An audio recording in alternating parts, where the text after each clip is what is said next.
साल 2025 कैरिबियन सी के बीचों बीच एक छोटा सा आइलैंड, जहां ना कोई टूरिस्ट जाता था, ना कोई मीडिया कैमरा पहुंचता था।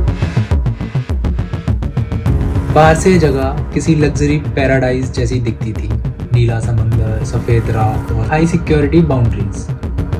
लेकिन इसी आइलैंड पर बंद दरवाजों के पीछे चल रहा था one of the darkest crime of modern history. Young girl trafficking और सेक्सुअल एक्सप्लॉयटेशन। यह कोई मूवी का सीन नहीं था, यह वो सच था जो बाद में यूएस इन्वेस्टिगेशन रिकॉर्ड्स और कोर्ट डॉक्यूमेंट्स का हिस्सा बने। लड़कियों को कभी पैसे का लालच दिया गया था, कभी जॉब का ऑफर्स और कभी हेल्प के नाम पर सीक्रेट आइलैंड तक लाया गया। यहाँ पहुंचते ही उनकी दुनिया बदल जाती थी। चारों तरफ फैसिलिटीज थी, helipad, guest house, private dock, CCTV like security. लेकिन इस चीज की सबसे ज्यादा कमी थी, वो था लॉ, कंसेंट और जस्टिस। और इस पूरे नेटवर्क के सेंटर में था एक नाम, जेफरी एप्स्टीन। एक ऐसा व्यक्ति जिसे पब्लिक इमेज में एक बिलियनियर फाइनेंसियर और एलिट सोशल सर्कल का इनसाइडर कहा जाता था, लेकिन जिसकी असली पहचान सालों तक शैडो में रही। असल सवाल यह था कि कितने सालों तक यह ओपनली कैसे चलता रहा और किसी ने रोका क्यों नहीं। जब फ्लोरिडा के पाम बीच में कुछ टीनेज गर्ल्स ने पहली बार पुलिस के सामने शिकायत दर्ज की, तब किसी ने सोचा नहीं था कि ये मामला सिर्फ लोकल क्राइम नहीं रहेगा। धीरे धीरे ये केस बदल गया और एक ग्लोबल स्कैंडल में तब्दील हो गया। एक ऐसा स्कैंडल जिसमें पैसा, पावर, पॉलिटिक्स और सिस्टम फेलोअर सब एक साथ टकराने वाले थे। और फिर आया साल 2019। जेफरी एप्स्टीन को फेडरल लेवल पर दोबारा अरेस्ट कर लिया गया, सेक्स ट्रैफिकिंग ऑफ माइनर्स और कॉन्स्पिरेसी के सीरियस चार्जेस के साथ। लेकिन तब तक बहुत देर हो चुकी थी। जिन लड़कियों की आवाज सालों तक इग्नोर की गई थी, अब वो एक ऐसे सवाल में बदल चुकी थी जो पूरी दुनिया से पूछा जा रहा है।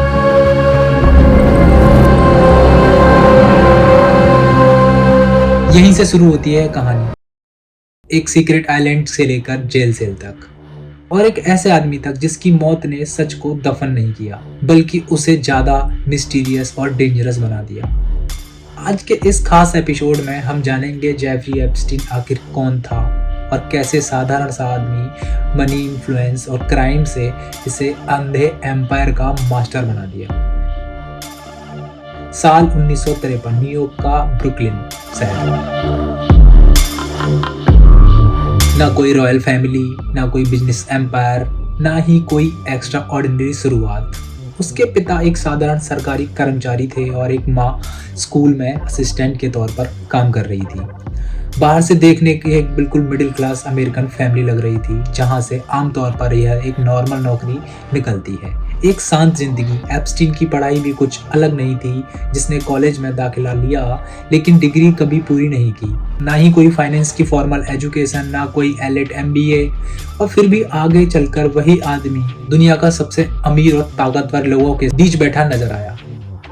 यही वो मिस्ट्री है जिस पर बाद में इन्वेस्टिगेटर्स ने सवाल उठाए। 1970 की शुरुआत में एप्स्टीन को न्यूयॉर्क के बीच प्रेस्टिजियस प्राइवेट स्कूल में मैथ्स और फिजिक्स पढ़ाने की नौकरी मिल गई। यह वही स्कूल था जहां अमीर फैमिलीज के बच्चे पढ़ते थे, बैंकर्स, सीईओज के बच्चे। यहीं से एप्स्टीन को पहली बार एलिट वर्ल्ड को करीब से देखने का मौका मिला। यहीं उसने सीखा कि पैसा कैसे सोचता है और पावर कैसे बिहेव करती है। लेकिन एप्स्टीन ज्यादा टाइम तक टीचर नहीं रहा। अचानक बिना किसी क्लियर पब्लिक एक्सप्लेनेशन के एजुकेशन छोड़कर हाई फाइनेंस की दुनिया में दाखिल हो गया। 1976 में उसे एक टॉप इन्वेस्टमेंट बैंक में नौकरी मिल गई। यहीं से उसकी लाइफ ने पूरी तरह डायरेक्शन चेंज कर दिया। सवाल आज भी वही है, बिना डिग्री, बिना ट्रैक रिकॉर्ड इतनी बड़ी एंट्री पॉसिबल कैसे हुई? 1980 तक आते आते एप्स्टीन खुद को एक फाइनेंशियल एडवाइजर और मनी मैनेजर के रूप में पेश करने लगा। लेकिन उसका काम एडवाइजर जैसा नहीं था। उसके क्लाइंट्स पब्लिक नहीं थे, उसकी कंपनियां ओपन नहीं थी, यानी उसका कोई खास विवरण मौजूद नहीं था। धीरे धीरे एप्स्टीन सिर्फ एक पैसा मैनेज करने वाला आदमी नहीं रहा, वो बन गया एक्सेस प्रोवाइडर। एक ऐसा व्यक्ति जो रिच लोगों को रिच लोगों से मिलवाता था, पावरफुल लोगों को प्राइवेट स्पेस देता था और खुद को हर जगह यूजफुल बनाता था। यही यूजफुलनेस आगे चलकर उसकी सबसे बड़ी ताकत बनी और सबसे बड़ा खतरा बनी। पब्लिक इमेज में वो एक क्लाइंट बिलियनियर था। कम इंटरव्यूज, कम स्टेटमेंट्स और ऑलमोस्ट जीरो ट्रांसपेरेंसी, लेकिन पर्दे के पीछे उसकी लाइफ में बहुत आगे से बढ़ रही थी। प्रॉपर्टीज, प्राइवेट जेट्स और सीक्रेट लोकेशंस, जिनकी झलक बाहर की दुनिया को बहुत बाद में मिली। और यहीं से यह कहानी सिर्फ एक आदमी की सक्सेस स्टोरी नहीं रही। क्या एप्स्टीन सच में सेल्फ मेड फाइनेंशियल था या किसी और के खेल का मोहरा? अब सवाल और भी सीरियस हो चुका था। जेफरी एप्स्टीन आखिर इतना अमीर कैसे बना? क्यों जहां आम फाइनेंसर की वेल्थ सफाई देती है, कंपनीज, स्टॉक, क्लाइंट्स, वहीं एप्स्टीन की मनी स्टोरी बनी। पब्लिक रिकॉर्ड्स में ना तो उसके बड़े इन्वेस्टमेंट दिखाई देते थे, ना ही पता चलता था कि उसने कौन सा रिवोल्यूशनरी बिजनेस मॉडल अपनाया है जिससे वो सैकड़ों मिलियन डॉलर तक पहुंचा गया। 1970 के अंत में 1980 की शुरुआत में एप्स्टीन ने वॉल स्ट्रीट में खुद को एक हाई लेवल फाइनेंशियल एडवाइजर के तौर पर पोजीशन किया। वो दावा करता था कि केवल अल्ट्रा रिच क्लाइंट्स के लिए काम करता है, ऐसे क्लाइंट्स जिनके नाम पब्लिक में नहीं आते। यही पहला रेड फ्लैग था, क्योंकि फाइनेंस इंडस्ट्री में ट्रांसपेरेंसी एक बेसिक नॉर्म होती है, लेकिन एप्स्टीन का पूरा मॉडल ही सीक्रेट था। धीरे धीरे उसने एक इमेज बनाई कि वह सिर्फ पैसा मैनेज नहीं करता, बल्कि टैक्स प्लानिंग और कॉन्फिडेंशियल वेल्थ स्ट्रक्चरिंग भी मैनेज करता है। उसकी कंपनियां ज्यादातर प्राइवेट स्ट्रक्चर, लिमिटेड पार्टनरशिप के जरिए ऑपरेट करती थी। साल 2000 तक आते आते एप्स्टीन एक ऐसा आदमी बना जो खुद को behind the scene power player की तरह ऑपरेट करता था। वो स्पॉटलाइट से दूर रहता था, इंटरव्यूज नहीं देता, अपने काम के ज्यादा तारीफ नहीं करता था, लेकिन उसकी लाइफ में दिखने वाली लग्जरी एक साफ बात कह रही थी, यह दौलत सामान्य नहीं है। यहीं से एप्स्टीन की कहानी सिर्फ मनी की तरह नहीं रहती, यह बदल जाती है पावर, सीक्रेसी और कंट्रोल की कहानी में, जिसका अलग चैप्टर हमें ले जाएगा बिजनेस नेटवर्क, सेल कंपनीज और हिडन ऑपरेशंस की तरह।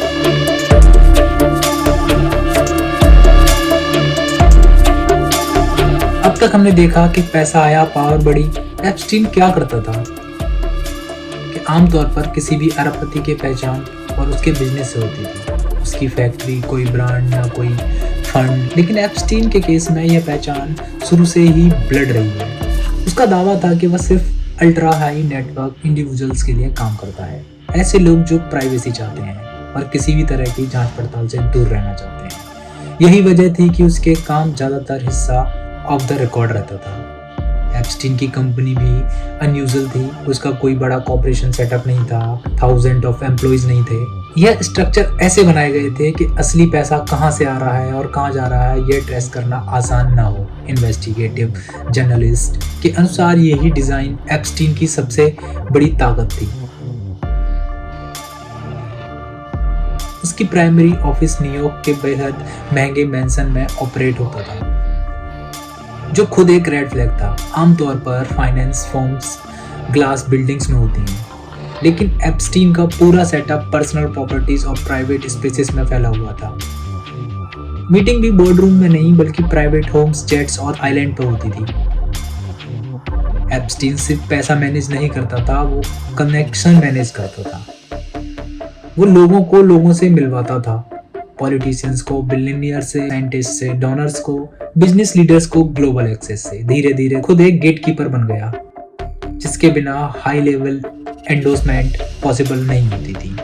यही रोल उसे डेंजरस बनाता है, क्योंकि कोई व्यक्ति इंफॉर्मेशन, एक्सेस और प्राइवेसी तीनों को कंट्रोल करने लगे तो वो सिर्फ एडवाइजर नहीं रहता, वो पावर ब्रोकर बन जाता है। एप्स्टीन के केस में कई बार लोग बाद में यही सवाल उठाते कि क्या वह सच में फाइनेंस चलाता है या फाइनेंस की आड़ में कुछ और मैनेज करता था। साल 2000 तक आते आते एप्स्टीन का बिजनेस मॉडल पूरी तरह ट्रांसपेरेंट हो चुका था। ना कोई एनुअल रिपोर्ट्स, ना क्लियर डिस्क्लोजर और ना ही क्लाइंट्स की पब्लिक लिस्ट। फिर भी उसकी लाइफस्टाइल लगातार एक्सपेंड हो रही थी, जो इस बात का संकेत थी कि उसका सिस्टम काम कर रहा है। और यहीं से एप्स्टीन की कहानी मोड़ लेती है, क्योंकि जैसे जैसे पैसा और एक्सेस बढ़ता गया, उसकी जिंदगी में शामिल होने लगे private jets, luxury properties, secrets.